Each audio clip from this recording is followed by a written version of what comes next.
So next on our list of TV and video attribution methods on the micro side, we have the post-conversion survey.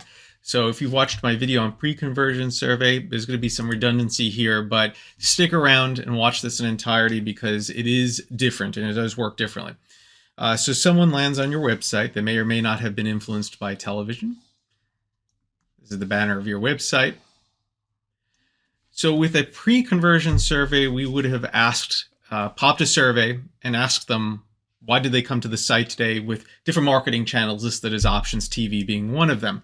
So the difference between a pre and a post conversion is with a post conversion, as we're talking about here, you're not going to pop the survey on the site when they land or any time before a conversion event that's of monetary value to your business. And so what we're waiting for is if this is, say, consumer goods in some way, we're waiting for the checkout event to happen. And then after the checkout, so after conversion, that's when you're going to ask the survey question, why did you come to the site today? What made you come? TV is one of the options. Or another option that some of my friends use is they'll just send an email after the fact. So once the conversion event happens, they'll send an email that then has the survey inside of it. So what could go? Well, first off, these surveys are surprisingly helpful, and I wouldn't have expected that going in. But as we talked about in the last video on pre-conversion surveys, if structured correctly and if worded correctly and presented correctly, these surveys actually do correlate with what we can see television generating from other more accurate down the funnel attribution methods, such as with smart television data. Again, it's kind of one of those things you didn't expect, turns out to work really nicely. Some of the gotchas, and this is general for surveys, is of course all the survey issues, self-selection bias, things of that nature. There's a lot there. I'm not going to go into detail.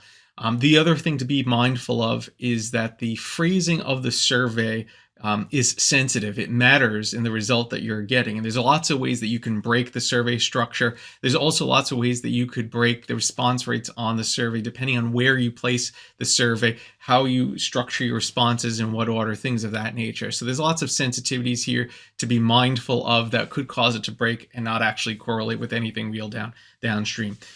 That being said, really cool technique. Once you get the structure correct and it's working, it allows you to actually measure the tail effects of TV surprisingly accurately, that aligns and correlates with other metrics that are more down the funnel.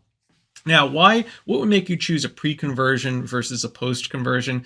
Well, the challenge and the pushback I get from many brands is that with pre-conversion, it creates friction on the site where you're trying to get users to engage and then enter into some commerce event on the site, and having a survey pop earlier on in that experience will cause them to bounce. In fact, I've measured that exact issue in practice, and it is statistically significant. So at best, I've gotten it down to about a 1 to 2% hit to your revenue that you're going to get because you're causing that friction. But that being said, it has a lot of utility to it, and that's the reason why we do it. Now, one of the things that you could do, as we're talking about here in post-conversion surveys, if you want to eliminate that friction, you move the survey to after the conversion event, or in a survey that gets pushed to them via email after the conversion event. That will eliminate that friction that causes that 1 to 2% revenue hit. But what are the problems that creates, or why wouldn't we want to do that? Number one is that your survey response rates tend to go down once the transaction is over. But then the bigger issue is, number two, is you're losing a lot of very valuable information. Not only do you want to know which users engaged in commerce as a result of your TV, you also usually would want to know which users were influenced by TV but then did not engage in commerce.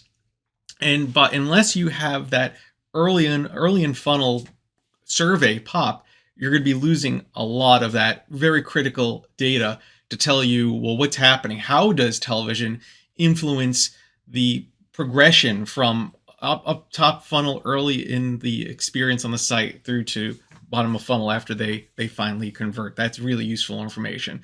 Some brands will ultimately do a combination of these two, kind of the best of both worlds, reduce the friction on the front end, but get more data on the back end.